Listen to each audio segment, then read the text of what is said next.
दिन हुआ,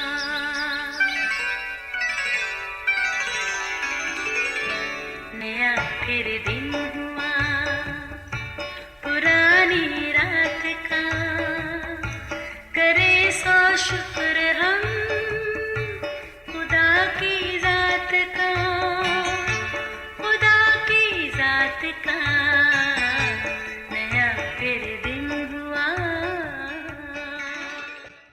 आज की आयत, सो तू अपने खादम को कौम का इंसाफ करने के लिए समझने वाला दिल अनायत कर, ताकि मैं बुरे और भले में इम्तियाज कर सकूं, क्योंकि तेरी इस बड़ी कौम का इंसाफ कौन कर सकता है।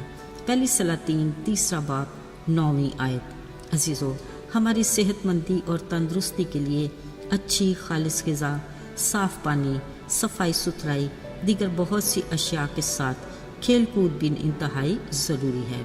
सोचती हूँ अगर हम अपने दौर और आज के दौर के बच्चों में खेल का मुआवजा करें तो फ़र्क साफ ज़ाहिर है। इनको देखकर बस हम अपने दिल को तसल्ली देते हैं कि ये नए वक्त और हालात के तकाज़े हैं, जिसकी बदौलत हर चीज़ अच्छी ही लगती है।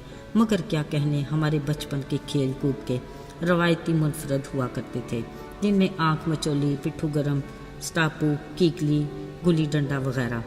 ओह हाँ, याद आया, एक और खेल भी बड़े शौक से खेला जाता था, जिसको बीच की बिल्ली कहा जाता था। इसमें एक बच्चा दाएं, दूसरा बच्चा बाएं कुछ फासले पर खड़ा होता। इन दोनों के बीच एक और बच्चा खड़ा होता। दोनों तरफ के बच्चे एक दूसरे की तरफ बॉल फेंकते और बीच की बिल्ली इस बॉल को उछलकर पकड़ने की कोशिश करता, जो कभी तो कामयाब हो जाता और अक्सर नाकाम होता। अजीज़ों, इस खेल को देखकर एक सोच आती है, जैसे हम अपने बाप से दुआ करते हैं जो सीधी उसके हुजूर ही जानी चाहिए, मगर अक्सर इब्लीस बीच की बिल्ली बनकर हमारी दुआ को उचक लेता है।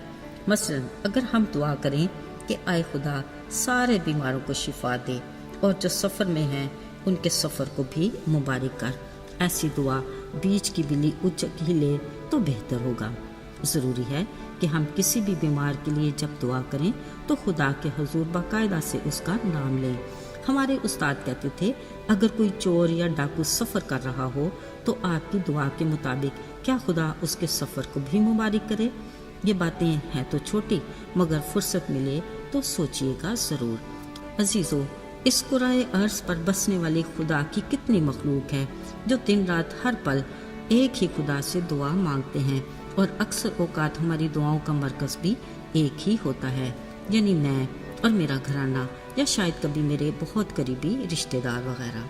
अजीज़ों, मगर आज हम एक ऐसे शख्स की दुआ सुनेंगे जिसके बारे में खुदा ने कहा कि उसकी मांगी बात मुझे बेहद पसंद आई, और ये शख्स था सुलेमान बादशाह, जो आज अपने बाप दाऊद के तख्त पर बैठा खुदा के हुजूर सजदे में पड़ा दुआ कर रहा था।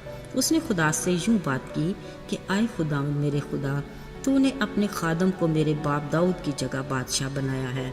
मैं छोटा लड़का ही हूँ जिसके अंदर और बाहर जाने तक का शऊर नहीं। तेरा खादम तेरी इस बड़ी कौम के बीच में है जो कसरत के बायस गिनी नहीं जा सकती। सो तू अपने खादम को अपनी कौम का इंसाफ करने के लिए समझने वाला दिल अनायत कर, ताकि मैं बुरे और भले में तमीज़ कर सकूं, क्योंकि तेरी इस बड़ी कौम का इंसाफ कौन कर सकता है। अजीज़ों, कलाम मुक़द्दस में लिखा है, ये बात खुदावंद को पसंद आई जो सुलेमान ने मांगी। अजीज़ों, खुदा ने खुश होकर उससे कहा कि तूने अपने लिए ना उम्र की दराजी मांगी, ना अपने लिए दौलत का सवाल किया, और ना अपने दुश्मनों की जान मांगी, बल्कि इंसाफ पसंदी के लिए तूने अपने वास्ते अक्लमंदी की दरख्वास्त की। सो देख, मैंने तेरी दरख्वास्त के मुताबिक किया। मैंने एक आकिल और समझने वाला दिल तुझे बख्शा, ऐसा कि तेरी मानत ना तो कोई तुझसे पहले हुआ और ना कोई तेरे बाद बर्पा होगा। और मैंने तुझे वो कुछ भी दिया जो तूने नहीं मांगा, यानी दौलत और इज्जत, ऐसा कि बादशाहों में उम्र भर कोई तेरी मानत ना होगा। अगर तू मेरी राहों पर चले और मेरे आयन और अहकाम को माने, जैसे तेरा बाप दाऊद चलता रहा, तो मैं तेरी उम्र को दराज भी करूँगा। अजीज़ों, देखिए सुलेमान ने कितनी खूबसूरत दुआ मांगी और खुदा ने उसको कितना खूबसूरत जवाब दिया। خدا نے اسے کثرت سے وہ کچھ بھی دیا جو اس نے مانگا بھی نہیں تھا۔ سو خوشی میں سلیمان نے شکر گزاری کے طور پر سوختنی قربانیاں اور سلامتی کی قربانیاں گزرانی، اور اسی ہی خوشی میں اپنے سب خادموں کی ضیافت بھی کی۔ عزیزو، ذرا غور کیجئے، ہماری دعا تو سلیمان بادشاہ کی دعا کے قریب تر بھی نہیں، اور نہ ہی اس کی مرضی کے مطابق۔ اگر ہماری دعا کا جواب نہیں ملتا تو پھر شکوہ کیسا اور شکایت کیسی؟ اچھا ہو اگر ہم اپنی دعا کا اعادہ کریں، اپنے دل سے مطلب پرستی اور خود غرضی کو نکال دیں، اور دوسرے ضرورت مند لوگوں کو بھی اپنی شفاعت میں شامل کریں اور خدا کی مرضی کے مطابق مانگیں، تو یقیناً خدا ہمیں بھی اپنی اضافی برکات کے ساتھ ہماری دعا کا جواب دے گا۔ آئیے دعا کریں۔ آئے آسمانی باپ، ہم تیرے شکر گزار ہیں کہ زندہ خدا ہے تو، جس کے کان اپنے مانگنے والوں کی دعاؤں پر لگے ہیں، جو سنتا ہے اور جواب بھی دیتا ہے، کیونکہ تو با اختیار ہے۔ آج ہم اپنے ملک کے سربراہوں کے لیے تیرے حضور منت کرتے ہیں کہ تو انہیں حکمت دے کہ وہ بہتر انتظام کر سکیں، جو امیر اور غریب کا یکساں خیال رکھیں اور انصاف سے فیصلے کریں، یہ جان کر کہ وہ تیری عدالت میں بھی جواب دہ ہیں۔ یسوع کے پاک اور مبارک نام سے مانگتے ہیں، آمین۔